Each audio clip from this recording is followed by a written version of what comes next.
money for organizers, and we need to find people who share our concerns and interests, and we're able to mobilize them. So social media really provides that. It's like the people's media, because anybody can do it. It's free, and it's available in any community. And for folks with disabilities, the computer, if you have assistive technology, can level the playing field. So if your computer may talk to you, or you might have a special keyboard, but to the person on the other end, everything is pretty equal. We're all people as people in cyberspace there. So we talked about the difference. Blogs, you use to share information. Twitter, just a short little burst of information. So politicians often like to be on Twitter, and for those of us who were trying to figure out how to find our local elected official, often now they'll tell you on Twitter, because they'll say where they're going to be, or their staff will say where they're going to be. So Twitter is just sort of instant information. Facebook we talked about, and ties we're going to spend some time on in a minute. So here's an example of a Facebook page, and I'm not sure folks in the back can see it all that well.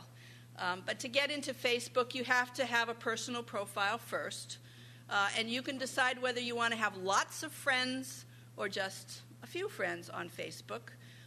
Friends means something different there. So as we do workshops, people say, well, I went on, but then there's all these people who want to be my friend, and I don't know who they are. Should I say yes? Should I say no? This is very confusing. So because Facebook is so open, what happens is once you go on, there are people who've been waiting for you. So I went on, and the first two people who connected with me were my old boyfriends. Well, it was kind of, cool, except for when they told me, now their kids were all grown and they were retiring. I'm thinking, oh man, am I that old? And I'm not retiring, maybe I should have. Well, anyway. So it is a place for people to connect with family and friends from way back. And you can always choose who you want to be your friend. Once you begin the process, then you start thinking, well, how can I use this for the work that we do together? And so what you see here is a group that we set up for our organization, the Community Living Campaign. And you can see a picture from one of our gatherings on the left. And the middle place here is the blog part, the news part. So when I post something, it shows up there. And so on this page, for example, it shows you the things we were working on. We hosted a book event, and we publicized that. In October, there was a big IHSS rally, because at that point we thought IHSS was going to be gone if we didn't really mobilize. And so we had a few hundred people at City Hall, and we wanted to both publicize that and show that to the world. So if you clicked on that, you'd see pictures from the rally. Now, one of the reasons to do that is not just to communicate with people who share our interests, but to get new folks involved. So for the Community Living Campaign, we've invited every single political leader we know, because we know they use Facebook sort of as their radar to know what the issues are, to know what people are doing, to figure out who the leaders are. So we use this as a way to be visible in a different way to the leaders in our community. And we use it to sort of host little parties and things like that. Another example of using Facebook, again, to build a movement or to build an organization is around events. So in San Francisco, we did one around Alzheimer's and dementia, and we had a big event at City Hall. And so we sent out information all the old-fashioned ways with flyers and so forth, but on it had a little link to Facebook. So Facebook told them more information, and it told them how to sign up. So there's a place you can go for free to sign up for events. And then we told everybody to tell all their friends on Facebook, so it went out widely. And then when the event was over, we posted pictures and video, but we then went through and tagged the photographs. What that means then is this event shows up on everybody else's page. So it's a way of sort of sending a message out, sending information out really broadly. Again, free. Anybody can do it. All you got to do is click, and it goes. Any questions so far? Yeah.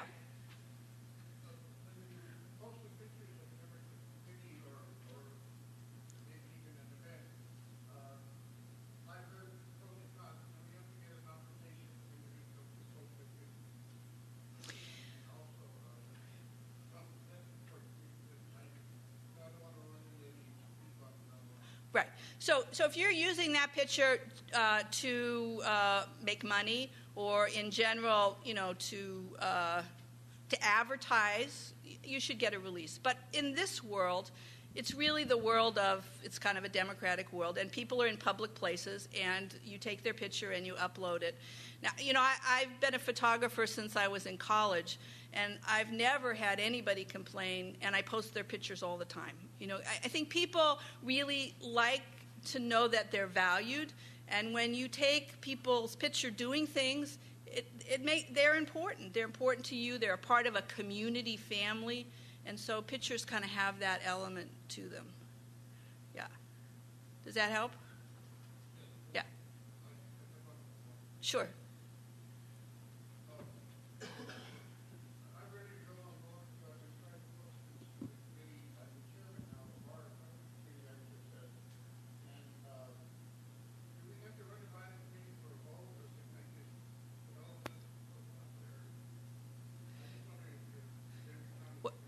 Right, so what are the protocols here?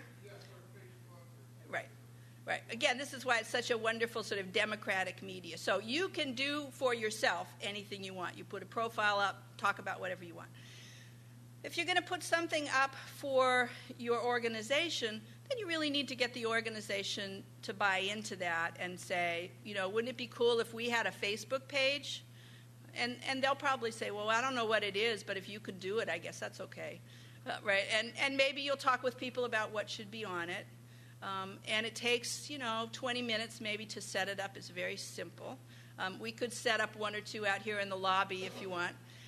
And then the hard part is inviting people. So then you really have to go out and invite people to be a part of your organization in Facebook, to be a fan, it's called, if you have a page, or a member of the group, if you have a group.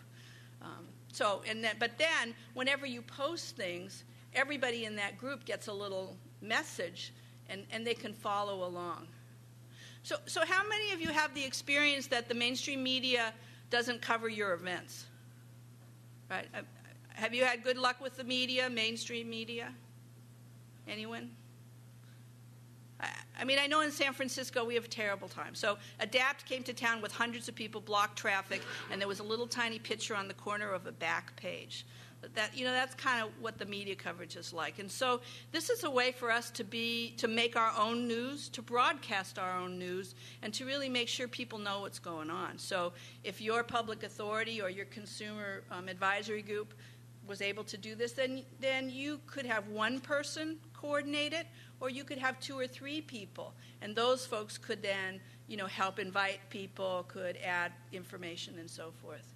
You can set it up so only the coordinators or administrators can put information on it, or you can just say anybody who wants to can post ideas or comments and information. So it's every little piece of this gives you a choice about how private or how open you want it to be. Any other questions about this far? Okay. Am I talking too fast? Okay, good. So let me talk about another experience of social networking, which is ties. That's how it's pronounced. Kind of look at it as social networking with a purpose. So we think about the people in our lives, and maybe we could think of them in this way. There are folks who we are very intimate with, who know us very well, who we have a very long standing or close relationship with. Then there are close friends, people we've known for a while, kind of that next circle. Then there are people who we participate with. So it might be folks in this world, this conference